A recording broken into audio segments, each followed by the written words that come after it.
क्रिस्का recording studio Ekangar सराय।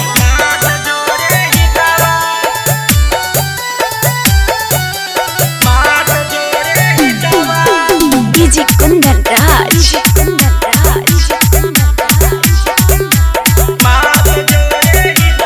Presented by Kriska films. के रोज हमारा सूते घड़ी सुनाई तई लोरी गीतवा, के रोज हमारा सूते घड़ी सुनाई तई लोरी गीतवा। ऐसे जाड़ा में लेके बहनिया गया अपन मात जोरे हितवा, ऐसे जाड़ा में लेके बहनिया गया अपन मात जोरे हितवा। केकरा हाथ के रोजे खाइबै दूध वाला पिठावा, केकरा हाथ के रोजे खाइबै दूध वाला पिठावा। ऐसे जाड़ा में लेके बहनिया गया अपन मात जोरे हितवा, ऐसे जाड़ा में लेके बहनिया गया अपन मात जोरे हितवा। डीजे कुंदन राज चीरी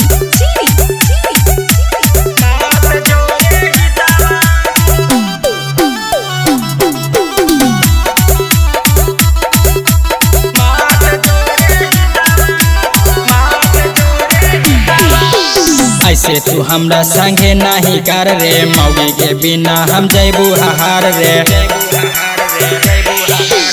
ऐसे तू हमरा संगे नहीं कर रे, मौगी के बिना हम जैबू हार रे। कैसे ओकरा बिना हमार घोटैतै मछरी मिटावा, कैसे ओकरा बिना हमार घोटैतै मछरी मिटावा। ऐसे जाड़ा में लेके बहनिया गया अपन मात जोरे हितवा, ऐसे जाड़ा में लेके बहनिया गया अपन मात जोरे हितवा। डीजे कुंदन राज चीरी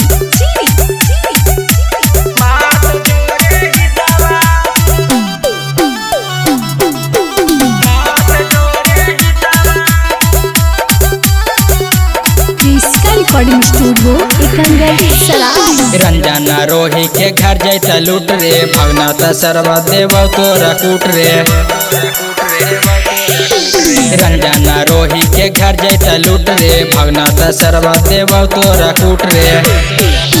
लगमे चिल्लाए कर देबौ डंटा तोरा में छाओ फिटावा, लगमे चिल्लाए कर देबौ डंटा तोरा में छाओ फिटावा। ऐसे जाड़ा में लेके बहनिया गया अपन मात जोरे हितवा, ऐसे जाड़ा में लेके बहनिया गया अपन मात जोरे हितवा।